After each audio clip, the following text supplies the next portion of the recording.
Hola, què tal? Com va tot? Bé, doncs us explicaré la part final del pensament medieval, concretament les demostracions de l'existència de Déu, de Sant Anselm i de Sant Tomàs, i després farem referència breu a Guillem d'Òccam, que és l'últim gran autor medieval que pertany ja a la baixa edat mitjana. Començarem parlant de Sant Anselm de Canterbury, que va néixer l'any 1033 i va morir l'any 1109, que va néixer a Itàlia, a la ciutat d'Aosta, i que es va convertir en arquebisbe de Canterbury, que és una ciutat que es troba al sud de la Gran Bretanya, del Regne Unit. És molt conegut pel que s'anomena l'argument ontològic o argument a priori per demostrar l'existència de Déu, que apareix en la seva obra titulada Proslogion. Molt bé, i com Sant Anselm intenta demostrar l'existència de Déu? Doncs bé, parteix del que diuen els ateus, del que diuen els forassenyats, això apareix a la Bíblia concretament, no? Que l'ateu ha dit en el seu cor Déu no existeix, no? O no hi ha Déu. No? I aleshores aquest ateu, quan pensa això, quan diu això, doncs admet que està parlant de Déu. No? I entén Déu de la manera següent, és a dir, l'ateu en el seu cor diu o creu, no? Que Déu és l'ésser màximament perfecte. Déu és l'ésser més gran que el qual res no pot ser pensat. És a dir, l'ésser màximament perfecte, aquell que conté en ell mateix totes les perfeccions.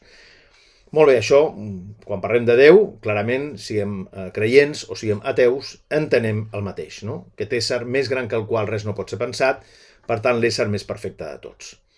Llavors, segons això, òbviament, diu Sant Anselm que Déu no ha d'existir, no només ha d'existir en l'enteniment, in intel·lectu, sinó que Déu ha d'existir en la realitat, en la cosa. Per què Déu ha d'existir? Perquè, evidentment, no només tinc la idea de Déu, sinó que Déu ha d'existir realment. Bàsicament perquè, si Déu és l'ésser més gran que el qual res no pot ser pensat, clarament no pot estar només en la ment, perquè llavors ja no seria l'ésser més gran que el qual res no pot ser pensat, sinó que ha d'estar també en la realitat. Aquest és el plantejament de Sant Anselm. El que està dient clarament és que és més perfecte existir que no existir, i com que és més perfecte existir que no existir, doncs Déu ha d'existir. Segons això, clarament Sant Anselm defensaria que l'existència és una perfecció. Per tant, clarament, el fet que existeixi una cosa és molt més perfecte que el fet que la cosa només estigui a la ment. Clarament Déu existeix perquè, si no, clarament, si no existís, hi hauria alguna altra cosa més gran que el qual res no pot ser pensat, i que seria clarament que Déu existeix en la realitat.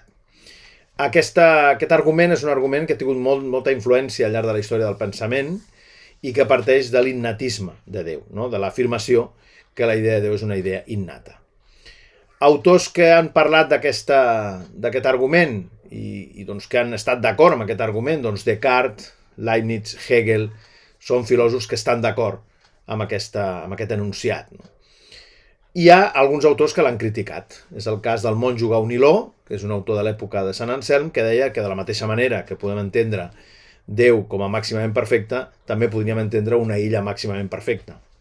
I d'aquí no es derivaria que aquesta illa màximament perfecta hagi d'existir.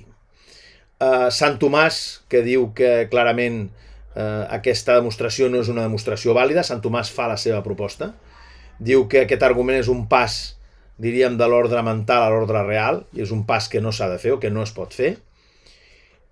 I després tenim la gran crítica, que és la crítica de Kant. Kant anomena aquest argument ontològic i diu que l'existència no afegeix res a l'essència. I posa un exemple en el qual veiem clarament que l'existència no afegeix res a l'essència. És l'exemple dels 100 thalers, o anomenats també els 100 euros, diríem, en l'actualitat. No? És a dir, jo puc pensar en 100 euros possibles i puc pensar en 100 euros existents.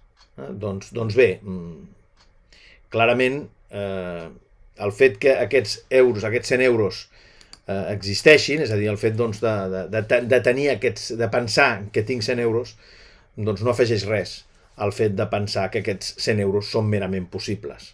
Per tant, d'alguna manera, el fet de pensar que existeixin no vol dir que existeixin. No? El fet de pensar que Déu existeix no vol dir que existeixi. I aleshores Kant, per això, ell defensa que la idea de Déu, o que de Déu no podem dir res i que l'existència de Déu no és demostrable. Llavors, clarament, també diu Kant que l'existència no és un predicat real, no? Perquè podem dir que Déu és omnipotent, que Déu és omniscient, que Déu és bo, que Déu és just, que Déu és vell, etc. Però clarament, si diem que Déu és existent, aquest predicat no és un predicat igual al de dir que Déu és bo, vell, just, etc. Per tant, és un argument que conté una certa trampa lògica, no? Una certa trampa lògica quan afirma que existir és més perfecte que no existir, i segons Kant això clarament no és cert. Bé, passem a la segona demostració, que és la demostració de Sant Tomàs. Sant Tomàs és un autor, segurament un dels teòlegs més importants de la història, per no dir el més important. És un filòsof del segle XIII, neix el 1224 i mor el 1274, i és el màxim representant del que nosaltres anomenem l'escolàstica, i que coincideix amb l'aparició de les primeres universitats occidentals, les primeres universitats que s'hi assemblen molt al que seria la universitat actual. L'obra més important de Sant Tomàs és la Summa Teològica, però en té d'altres, com és el cas de la Summa contra els gentils, o com és el cas d'alguns opuscles escrits breus, per exemple, dels principis de la natura, de l'ens i l'essència, etc. Llavors, en aquests escrits, Sant Tomàs intenta fer una síntesi entre Aristòtil i el cristianisme. Intentar sintetitzar, casar, lligar la teoria aristotèlica amb el que seria la doctrina cristiana, amb les escriptures, amb la Bíblia. I Sant Tomàs defensa el que s'ha anomenat la demostració a posteriori de l'existència de Déu, és a dir, una demostració que parteix de l'experiència, no? Que parteix del món, que parteix de l'observació del món, i a partir d'aquesta observació del món nosaltres podem inferir que Déu l'ha creat, no? Que Déu és la causa d'aquesta realitat que nosaltres observem. I per això planteja les 5 vies tomistes. Aquestes 5 vies tomistes són la via del moviment, la via de la causalitat eficient, de la contingència, dels graus de perfecció i del govern del món. De fet, totes les vies, o la majoria, no, tenen la mateixa estructura. Parteixen de l'experiència, apliquen el principi de causalitat, mostren que és impossible arribar a l'infinit i dedueixen Déu com a causa. Us parlarem, per exemple, de la primera via, que és la via del moviment, que diu el següent. En aquest món les coses es mouen i tot el que es mou és mogut per un altre. És a dir, tot el que es mou, és a dir, el mòbil, és mogut per un motor. Hi ha aquest per un altre motor, hi ha aquest per un altre motor, hi ha aquest per un altre motor, etc etc. I així fins que se'ns acabi, diríem, la pissarra. Però com no podem anar fins a l'infinit, hem d'afirmar que existeix un primer motor immòbil i aquest primer motor immòbil és Déu. Aquest argument, recordareu que és un argument copiat, plagiat d'Aristòtil, un argument que fins i tot Sant Tomàs utilitza el mateix exemple que havia utilitzat Aristòtil. És a dir, doncs jo puc moure, doncs amb la mà puc moure una pedra, no? Un bastó, moc la pedra és moguda pel bastó, el bastó és mogut per la mà i la mà és moguda per mi. Jo seria el primer motor d'aquest moviment. Doncs de la mateixa manera, utilitzant el mateix exemple d'Aristòtil, Sant Tomàs diu que, clarament, totes les coses que es mouen són mogudes per unes altres, per unes altres, per unes altres, no podem anar fins a l'infinit i, per tant, hem d'afirmar que existeix un primer motor immòbil i aquest primer motor immòbil és Déu. La segona via és la que defensa que Déu és la primera causa. Primera causa que no té causa. Diu, en el món hi ha un ordre de causes eficients. No? És a dir, tot efecte té una causa i aquest efecte també doncs, té una causa i aquest té una causa, té una causa, té una causa. Com no podem anar fins a l'infinit, hem d'afirmar que existeix una primera causa incausada i aquesta primera causa incausada és Déu. Per tant, també doncs, l'argument és molt similar a l'anterior. La tercera via, Déu com a ésser necessari, és a dir, en aquest món hi ha coses contingents, coses que poden ser o no ser, o que són i poden deixar de ser. Tot allò que és contingent es diu en relació amb un ésser necessari, amb un ésser que no és contingent. I aquest ésser necessari és Déu. És a dir, perquè existeixin les coses contingents hi ha d'haver un ésser que les hagi creat i aquest ésser és necessari i no pot no existir. És un ésser que ha d'existir necessàriament. La quarta via és la que parla de Déu com a ésser màximament perfecte. És aquella que diu que en aquest món hi ha coses que són més i menys. No? Hi ha coses que són més o menys belles, més o menys justes, més o menys bones, etc. Tot allò que es diu més o menys es diu en relació a un màxim.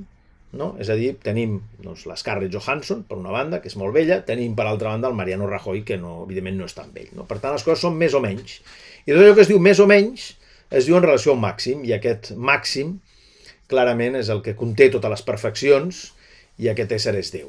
I aquí, doncs, segurament, amb aquesta referència a les perfeccions, s'assemblaria una mica al que havíem vist abans de Sant Anselm. I la cinquena via, que és aquella que diu que Déu és un ésser sumament intel·ligent, que diu que tots els éssers tendeixen a un fi. I aquests éssers tendeixen a un fi, alguns, evidentment, són conscients d'aquest fi al qual tendeixen, però d'altres no ho són. No? Per exemple, doncs, l'ou, quan es converteix en gallina, l'ou no és conscient de convertir-se en gallina. Per tant, hi ha algú que mou aquests éssers per arribar al seu fi. I aquest algú que mou els éssers per arribar al seu fi és Déu. Per tant, Déu és l'ésser màximament intel·ligent, sumament intel·ligent, que ordena les coses d'acord amb el seu fi. Aquestes són les 5 vies de Sant Tomàs, que fixeu-vos que totes intenten demostrar l'existència de Déu partint del món, no? Partint de l'experiència. És a dir, la realitat. El món és un tot ordenat, diríem, i per tant hi ha d'haver algú que l'ha posat en ordre, i aquest algú és Déu. Molt, i per acabar ja aquest resum que estem fent de l'edat mitjana, tenim un darrer autor que és Guillem d'Occam, o William Occam, que és un autor de la baixa edat mitjana, que viu entre el 1290 i el 1349, que hi ha qui diu que Umberto Eco, quan va escriure El nom de la rosa, es va inspirar en el personatge de Guillem d'Occam per crear el seu Guillem de Baskerville, que de fet seria una barreja entre Guillem d'Occam i les obres de Conan Doyle de Sherlock Holmes. I de fet, el seu company es diu Atso, que s'assembla molt a Watson. Per tant, diríem que aquesta és una semblança, bàsicament el personatge, el protagonista del nom de la rosa és franciscà, i Guillem d'Occam també ho era, un seguidor de Sant Francesc d'Assís. Molt bé, de Guillem d'Occam, farem un resum molt ràpid. Diu que la fe i la raó no es poden conciliar. Òbviament la fe té uns continguts que tenen a veure amb les escriptures, amb la Bíblia, i la raó té uns continguts diferents, no? Per tant, la fe i la raó són difícilment conciliables. I d'Occam hi ha un principi molt conegut, que és el principi d'economia de pensament, o anomenat també la navalla d'Occam. La navalla d'Occam es formula així, de fet ja l'havíem explicat quan parlàvem d'Aristòtil i quan explicàvem la crítica d'Aristòtil a Plató. El principi de la navalla d'Occam és que els éssers no es poden multiplicar sense necessitat. És a dir, cal eliminar el que és accessori, tots aquells conceptes que impedeixen una comprensió simple. És a dir, per arribar a un determinat objectiu, la solució simple sempre és la millor, no pas la solució més complexa. De fet, si podem utilitzar aquesta solució simple, ens en sortirem millor i de forma més eficient i més eficaç que si apliquem una solució més complexa. També parla del principi de singularitat, que diu que no existeixen essències universals, per tant critica Plató i Aristòtil alhora. No existeixen ni les idees platòniques ni la forma d'Aristòtil, sinó que l'universal és un nom, és un simple nom. Quan jo parlo, per exemple, de la paraula rosa aplicada a les roses, estic simplement aplicant un nom que fa referència a un conjunt d'objectes. Però clarament aquest universal ni es troba en el món intel·ligible ni es troba empresonat en les substàncies, sinó que seria un simple nom que nosaltres posem. Important això perquè serà un dels precedents de l'empirisme. L'empirisme parteix d'aquesta premissa.